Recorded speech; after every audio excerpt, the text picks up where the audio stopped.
partir de agora, nos próximos sermões, eu vou pregar sobre os cânticos que o evangelista Lucas apresenta em seu evangelho como resposta ao Natal.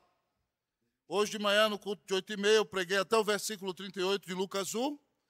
Depois eu vou pregar agora no Cântico de Maria, que é o Magnificat. À noite, eu queria ter o privilégio de ter um pregador especial, mas ele não pôde ficar, então eu vou pregar sobre o Benedictus. Domingo que vem, antes da cantata, eu vou pregar sobre o Cântico dos Anjos, né, que é o Gloria in Excelsis Deo, e nós vamos concluir, antes do Natal, pregando a palavra naquele texto maravilhoso, que é o Cântico de Simeão, chamado de Nunc Dimittis. Então, Lucas nos apresenta 4 cânticos de louvor a Deus nesse tempo do Natal. E a partir de agora, nós vamos começar a pregar nesses cânticos, mas para que você entenda um pouquinho melhor, eu vou ler a partir do versículo de número 39, mas o sermão propriamente dito vai ser do versículo 46 ao 56. Então, abra sua Bíblia em Lucas capítulo 1, deixe-me arrumar esse celular aqui para o sermão, porque ele vai me servir para mostrar o esboço nesta manhã. Deixe-me achar aqui, tela e brilho, sumiu, meu Deus. Vai ser esboço mesmo, meu povo, louvado seja o Senhor Jesus. Vamos lá. Diz assim a palavra do Senhor.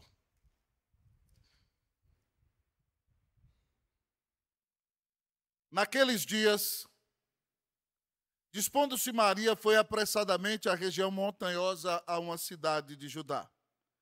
Entrou na casa de Zacarias e saudou Isabel. Ouvindo esta saudação de Maria, a criança lhe estremeceu no ventre. Então Isabel ficou possuída do Espírito Santo e exclamou em alta voz: Bendita és tu entre as mulheres, e bendito o fruto do teu ventre. E de onde me provém que me venha visitar a mãe do meu Senhor? Pois logo que me chegou aos ouvidos a voz da tua saudação, a criança estremeceu de alegria dentro de mim. Bem-aventurada que creu, porque serão cumpridas as palavras que lhe foram ditas de parte do Senhor. Então disse Maria: a minha alma engrandece ao Senhor, e o meu espírito se alegrou em Deus, meu Salvador, porque contemplou na humildade da sua serva, pois desde agora todas as gerações me considerarão bem-aventurada, porque o poderoso me fez grandes coisas, santo é o seu nome. A sua misericórdia vai de geração em geração sobre os que o temem. Agiu com o seu braço valorosamente, dispersou os que no coração alimentavam pensamentos soberbos. Derribou do seu trono os poderosos e exaltou os humildes.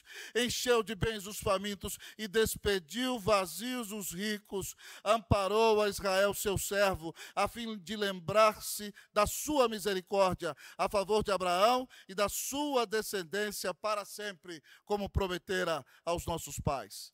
Maria permaneceu cerca de 3 meses com Isabel e voltou para casa. Vamos orar ao Senhor uma vez mais, Pai? Fala ao nosso coração nessa manhã. Deus, nosso pedido é que Cristo seja glorificado sobre tudo e sobre todos. Que o teu povo tenha um encontro vivo e pessoal contigo. Que o teu povo seja alimentado por ti mesmo, ó Deus, por meio da tua palavra. Fala ao nosso coração, Deus, abençoa a nossa vida. É uma manhã de louvor, te louvamos pelo coral masculino que cantou com tanta dedicação e nos abençoou nessa manhã. Aceita o culto, Deus, porque tudo estamos fazendo para ti. E agora pedimos-te que o teu Espírito impacte a nossa alma poderosamente com as Escrituras. Que nós vejamos Cristo. Não merecemos, Deus, mas é graça do Senhor. Então manifesta a tua glória. Exalta-te a ti mesmo e a Jesus, ó Deus, e venha ao nosso encontro, falando poderosamente ao nosso coração. Ó Deus, nós te pedimos a bênção em nome de Jesus. Amém. Podeis assentar, amados irmãos.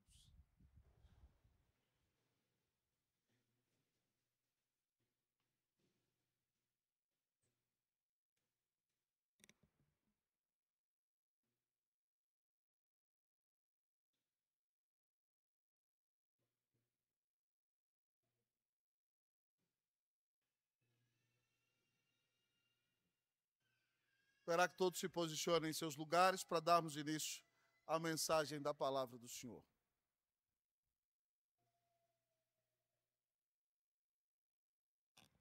Hoje eu falei para a Daniele de manhã, Dani, quem canta, seus males espanta. Ela disse, papai, eu conheço essa frase. Eu falei, de onde, minha filha? Daquele filme Sing, onde os animaizinhos ficam cantando. Quem canta, seus males espanta. Eu falei, filha, eu não ouvi a primeira vez no Sing, não. Eu ouvi a primeira vez numa música de Chitãozinho e Chororó, quando eu era menino. Quem canta os males espanta e a gente é feliz, tal qual um pássaro livre no ar. Pensando bem, nós temos algo em comum, porque nascemos só para cantar. Mas não foi nem o filme Sing, nem Chitãozinho e Chororó os autores dessa frase. Essa frase foi dita há muitos séculos atrás pelo grande literato espanhol Miguel de Cervantes, quando colocou na boca de Dom Quixote de la Mancha, quem canta sus males espanta, louvado seja Deus. Irmãos, Deus nos criou para a glória dele.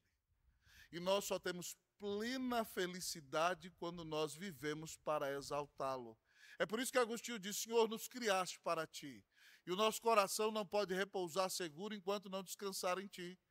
É por isso que o nosso breve catecismo diz que o fim principal do homem é glorificar a Deus e regozijar-se nele para sempre. Irmãos, quando nós somos impressionados com a beleza da glória de Deus resplandecendo na face de Cristo, nós somos transformados pelo Senhor de glória em glória, temos todos os nossos pecados perdoados, recebemos a bênção da vida eterna e vivemos para a glória de Deus. Então, impactados por esse amor maravilhoso, a resposta natural do nosso coração é o louvor, é o cântico, é a consagração, é a adoração. E nesse texto que lemos, irmãos, Maria já tinha tido experiências espetaculares. Ela recebeu a visita do anjo em sua casa, revelando que ela seria a mãe do Filho de Deus. Ela ficou perplexa, como será isso? Eu não tenho contato com homem algum. O anjo explicou para ela que aconteceria um milagre, o Espírito Santo desceria sobre ela, a envolveria com a sombra e colocaria dentro dela, amado irmão, o princípio de nova vida. Na relação de um homem com sua mulher, quando eles têm intimidade, o espermatozoide fecunda o óvulo e ali sai a célula ovo. No caso de Jesus, o Espírito Santo colocou a sementinha no óvulo de Maria, de maneira que ele é o próprio Filho do Altíssimo, ele é o próprio Filho de Deus, e por isso ele não tem pecado, porque ele não descende de semente pecaminosa, a semente dele vem de Deus, ele é Deus porque é Filho de Deus, e é homem porque é descendente de Maria, e para nos salvar precisava ser Deus e homem. Maria, maravilhada ao receber aquela notícia, depois de duvidar, ela diz que se faça com a serva do Senhor, conforme a sua vontade.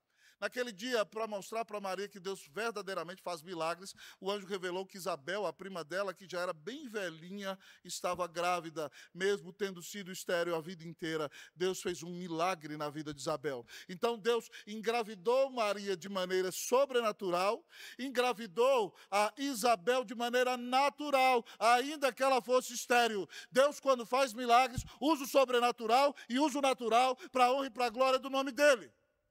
Maria, sabendo disso, foi visitar a Isabel. Isabel já tem 6 meses de gravidez. E aí, quando Maria entra na casa de Isabel e a saúda, João Batista, que é o profeta do Messias no ventre de Isabel, pula e salta e mexe profundamente. Então Isabel, meus queridos irmãos, reage cheia do Espírito Santo e diz, bendita és tu entre as mulheres, bendito o fruto do teu ventre, e de onde me provém que me venha me visitar a mãe do meu Senhor? Porque logo que me chegou aos ouvidos a voz da sua saudação, a criança se estremeceu de alegria diante de mim. João Batista se alegrava, saudava Jesus com alegria que já estava no ventre de Maria. Naquele momento, irmãos, em que o Espírito Santo visita Isabel e manifesta a sua presença poderosa naquela casa, Maria, em atitude de gratidão a Deus, canta um cântico maravilhoso chamado tradicionalmente de Magnificat. Esse cântico é uma exaltação a Deus por causa da grande intervenção de Deus na vida dela e pela bênção que ela tem de ser a mãe do próprio Messias.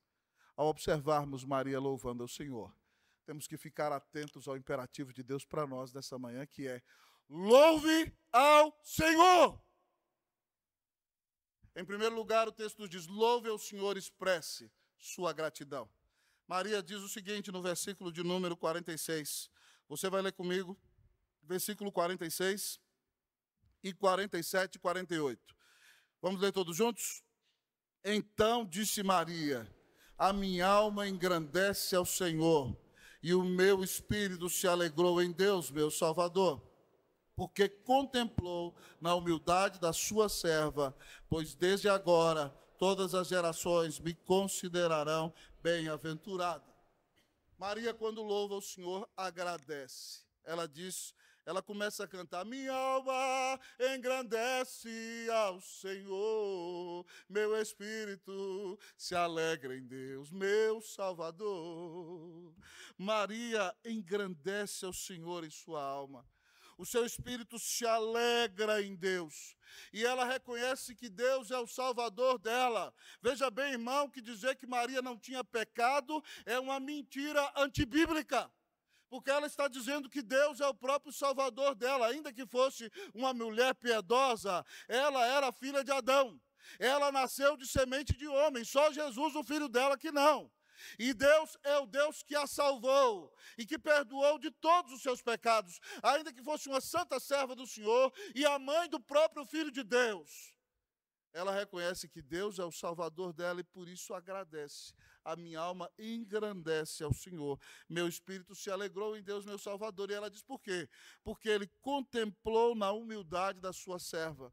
Maria é uma menina saindo da adolescência, de uma pequena vila Belém, de pouca população, insignificante no cenário mundial. E Deus escolhe essa menina piedosa, que ninguém conhecia, de uma cidade insignificante no cenário mundial, e Deus faz dessa menina a mãe do Filho de Deus. Queridos irmãos, ela diz que o Senhor olhou para a humildade dela, e ela diz: desde agora todas as gerações me considerarão bem-aventurada. Maria tem um coração tremendamente agradecido. E eu gostaria de dizer a você que se nós queremos louvar ao Senhor em nossa vida cada dia, a nossa alma também, irmãos, tem que estar cheia de gratidão na presença do Senhor. Maria, quando recebe uma grande bênção, agradece. Alguns dias atrás eu preguei aqui no texto em que Paulo agradece por uma grande oferta que recebeu dos filipenses. Ele diz assim: alegrei-me sobremaneira no Senhor, porque agora uma vez mais renovastes a meu favor o vosso cuidado, o qual também já tinhais, mas vos faltava oportunidade. O Salmo 136, de 1 a 3, diz: rendei graças ao Senhor porque Ele é bom, porque a sua misericórdia dura para sempre. Rendei graças ao Deus dos deuses, porque a sua misericórdia dura para sempre. Rendei graças ao Senhor dos senhores, porque a sua misericórdia dura para sempre. Meu querido amigo e irmão, se nós entendemos o significado do Natal, tal qual Maria entendeu, nós temos que ter o coração extremamente agradecido, porque naturalmente por nós mesmos, nós caminhávamos a passos largos para o inferno. Mas Deus, em sua infinita misericórdia, na eternidade nos amou. E na plenitude dos tempos, Deus se fez homem sem deixar de ser Deus. Ah, querido amigo e irmão, Deus se tornou um de nós. Fique perplexo comigo, Ele veio morar em nossa vizinhança. Ele se vestiu de nossa carne e de nossa pele. Ele se tornou um de nós sem pecado. Abriu os olhos dos nossos cegos, os ouvidos dos nossos surdos, destravou a língua dos nossos mudos, levantou nossos paralíticos, ressuscitou nossos mortos. E no auge de sua vida adulta, deu sua vida na cruz do Calvário para pagar os pecados de todos aqueles que nele creem. Se você recebeu a bênção da vida eterna, se você recebeu o perdão de pecados, se você tem Jesus em sua vida, você deveria ser a pessoa mais agradecida nesse Natal. Agradeça a Deus por todas as bênçãos que Ele tem te dado na pessoa bendita e maravilhosa de Cristo Jesus. Que nesses dias de Natal você tire os olhos dos problemas, tire os olhos das circunstâncias, tire os olhos das lutas e agradeça a Deus por seu cuidado, por sua graça e por seu infinito amor. Agradeça a Deus porque Ele te amou e mandou Jesus na cruz para te salvar. Mas o imperativo continua para nós nessa manhã. Louve ao Senhor. Em primeiro lugar, o texto diz: expresse sua gratidão. Mas em segundo lugar, louve ao Senhor. Expresse a sua adoração. Pasme comigo, olhe comigo aqui o versículo 49. Porque o poderoso me fez grandes coisas, santo é o seu nome. A sua misericórdia vai de geração em geração sobre os que o temem. Irmãos, geralmente nós louvamos a Deus pelas bênçãos que Ele nos dá, pelo cuidado que Ele nos dá a cada dia, pela grande redenção que recebemos em Cristo Jesus, pela providência, pela maneira como Ele conduz os nossos passos. Mas quando nós paramos para adorar a Deus, nós o adoramos por quem Ele é. Então, quando nós adoramos a Deus, nós costumeiramente citamos os seus atributos. Nós falamos do seu caráter. E Maria aqui, quando louva o Senhor, ela expressa a sua adoração, porque ela fala do caráter de Deus. Ela fala dos atributos de Deus. Ela já disse para nós, no versículo 47, que Deus é o seu Salvador. O menino que está no ventre dela é o Deus dela e o Salvador dela. Mas ela adora a Deus por quem Ele é. E ela diz para nós, no versículo 49, que Deus é o Todo-Poderoso. Ela diz, porque o Poderoso me fez grandes coisas. Nenhuma outra mulher na história teve a semente do Espírito Santo plantada dentro do seu útero. Maria é a única. Talvez você me diga, pastor, que absurdo. Todo menino nasce do amor de um homem com a sua mulher, da intimidade de um casal. Meu irmão, Deus teve poder de dizer, haja luz, e o sol, pá, veio a existir. Se Ele teve poder de criar o mundo com a sua palavra, e o próprio Jesus ali estava criando tudo. Ele tem o poder de colocar uma sementinha no ventre de uma mulher e fazer nascer dali o Filho de Deus. Como você que estava morto em seus delitos e pecados, caminhando para o inferno, e de repente você ouviu uma pregação e o Espírito Santo soprou a nova vida em você e você ressuscitou na alma, você nasceu de novo, você foi regenerado por uma viva esperança, teve seus olhos abertos, recebeu a fé como dom e creu, e quando creu foi perdoado, foi justificado, foi adotado, foi reconciliado com Deus. Maria reconhece o poder de Deus na vida dela e por isso ela adora. Você que experimentou o poder do novo nascimento tem que adorar também com ela. Mas ela, ao reconhecer o caráter de Deus, ela o adora porque Ele é o seu Salvador, porque Ele é o poderoso que fez grandes coisas na vida dela. Mas ela também o adora, amados irmãos, porque Ele é santo. Ela diz, santo é o seu nome. A santidade de Deus é o atributo de Deus por meio do qual Ele está separado de tudo quanto existe. Tudo se encontra na categoria de criação e de criatura. Só Deus é o Criador.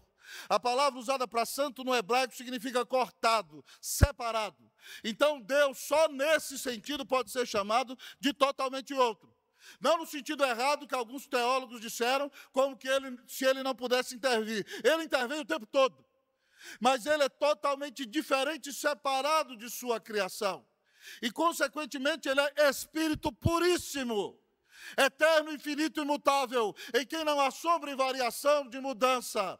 É por isso, quando os anjos o contemplam na visão de Isaías, porque não há superlativo em hebraico, eles cantam, santo, santo, santo é o Senhor dos exércitos, toda a terra está cheia da sua glória. Deus é santo, é puríssimo, é perfeito. É Deus glorioso. É o nosso Deus. Louvemos a Ele por sua santidade. É por causa da sua santidade que Ele não tolera o pecado. É porque Ele é santo que mandou Jesus morrer na cruz para não jogar você no inferno e nem a mim. Foi por causa da santidade de Deus que Jesus morreu. E é por causa da santidade de Deus que nós somos perdoados. E é por causa da santidade de Deus que nós devemos odiar o pecado. E é por causa da santidade de Deus, se queremos ter comunhão com Ele, que nós devemos buscar crescer em santificação. Porque, como diz o texto em Hebreus, segui a paz com todos e a santificação, sem a qual ninguém verá o Senhor. Você tem buscado crescer em santificação? Maria louva o Senhor pelos seus atributos. Ele é o Deus Salvador, Ele é o Deus poderoso, Ele é o Deus santo, mas Ele é o Deus misericordioso, diz ela. A sua misericórdia. Misericórdia é o atributo de Deus por meio do qual Ele não nos dá aquilo que nós merecemos. Nós merecemos a sua ira. Nós merecemos que Ele nos jogue no inferno. Mas Ele tem misericórdia de nós.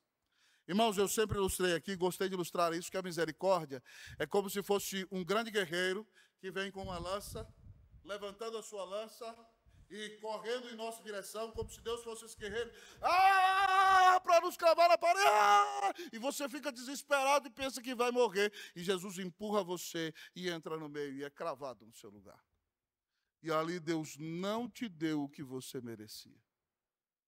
Isso é misericórdia. Deus não nos dá aquilo que nós merecemos. Consequentemente, Ele faz isso porque coloca o seu coração na nossa miséria. Mas Maria louva a Deus, o adora pelos seus atributos. Ele é o seu Salvador. Ele é o Deus Todo-Poderoso que realizou um grande milagre na vida dela. Ele é o Deus Santo, Santo, Santo. Ele é o Deus misericordioso. Mas Ele é o Deus eterno. O texto diz, a sua misericórdia vai de geração em geração. De geração em geração, de geração em geração, de geração em geração, de geração em geração, sobre os que o temem.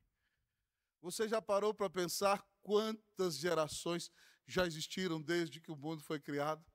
Desde que Abraão, nosso pai na fé, foi chamado para servir a Deus? Desde que Cristo veio ao mundo? Desde que a reforma protestante foi instalada no século XVI, desde quando os missionários chegaram ao Brasil no século XIX, preste atenção aqui, desde que a Igreja Unida foi fundada. Você já parou para pensar quantas gerações têm sido objeto da misericórdia de Deus nessa igreja? Irmão, se nós formos parar para pensar em quem nosso Deus é, a nossa resposta é como a de Maria.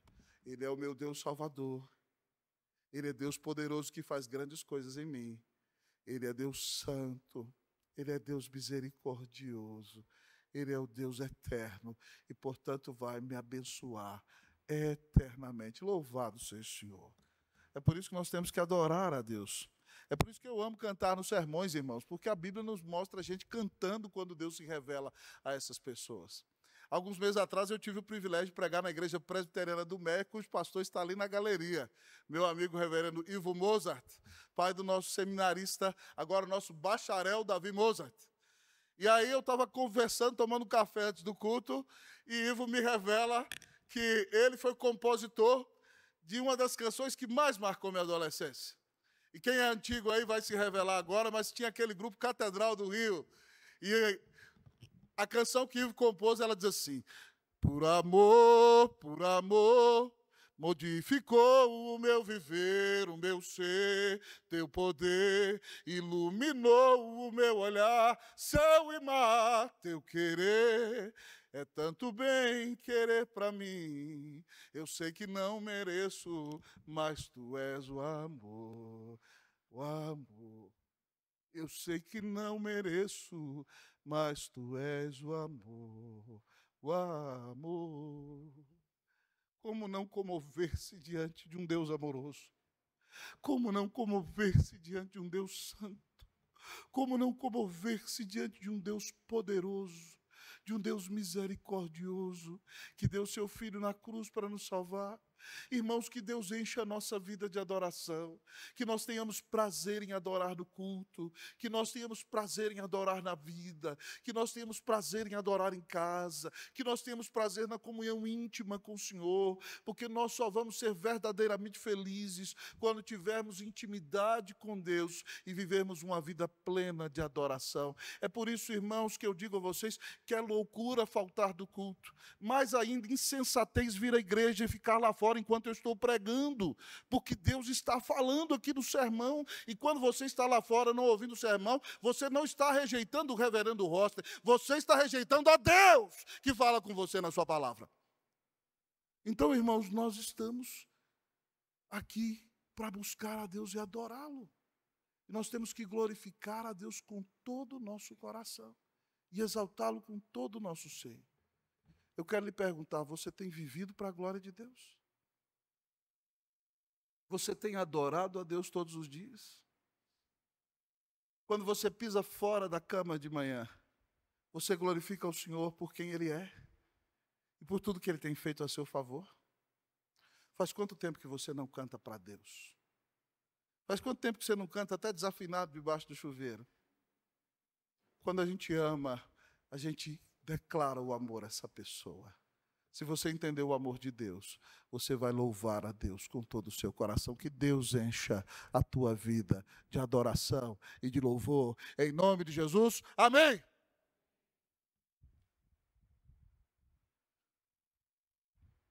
Louve ao Senhor. Louve ao Senhor. Expresse sua gratidão. Louve ao Senhor. Expresse sua adoração. Mas talvez você me pergunte, pastor, por que louvar ao Senhor? Em último lugar, o texto diz, louve ao Senhor por causa da sua restauração.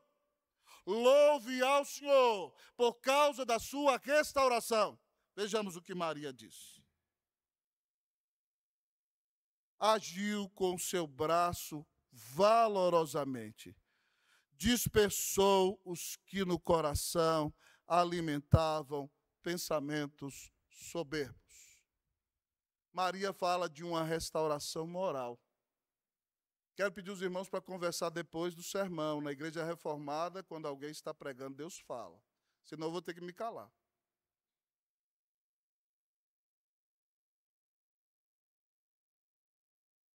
Maria fala de uma restauração moral. O povo de Deus é escravo. E ela diz aqui, agiu com seu braço valorosamente, dispersou os que no coração alimentavam pensamentos soberbos. Maria está reconhecendo que o rei chegou no ventre dela. E daqui a pouco o Império Romano cai. E Deus está trazendo uma restauração moral ao seu povo.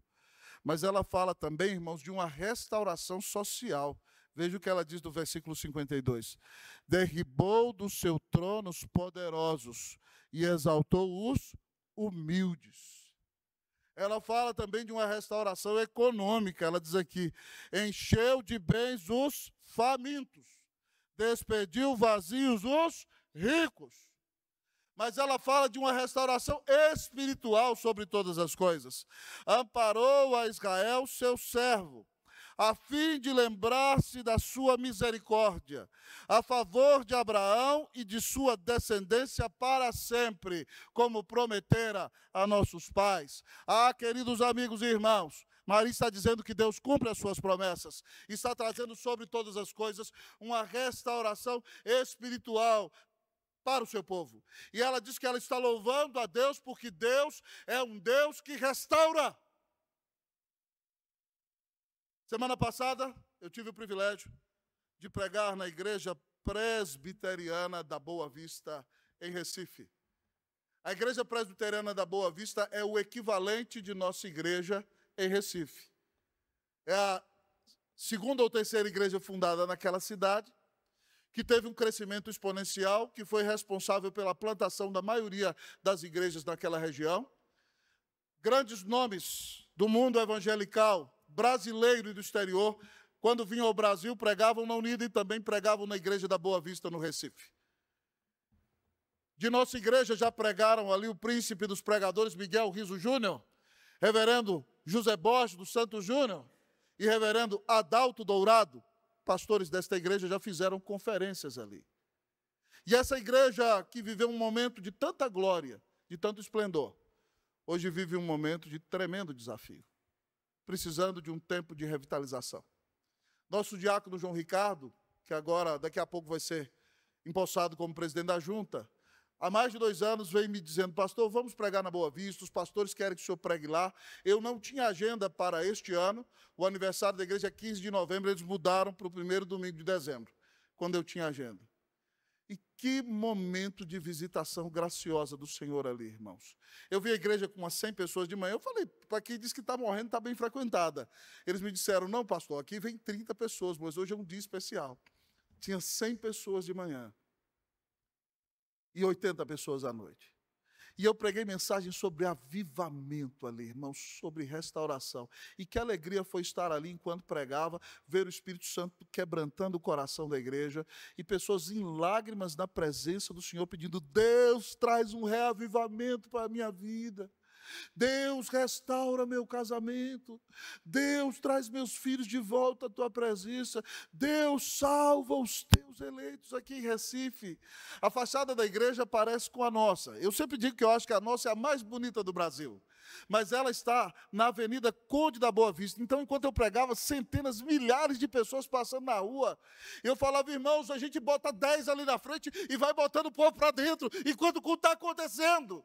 Deus pode reavivar a sua igreja. E nós conclamamos aqueles irmãos, se vocês se humilharem, orarem, buscarem a presença do Senhor, se voltarem para Ele, Ele pode abrir os céus e visitar essa igreja preciosa com restauração.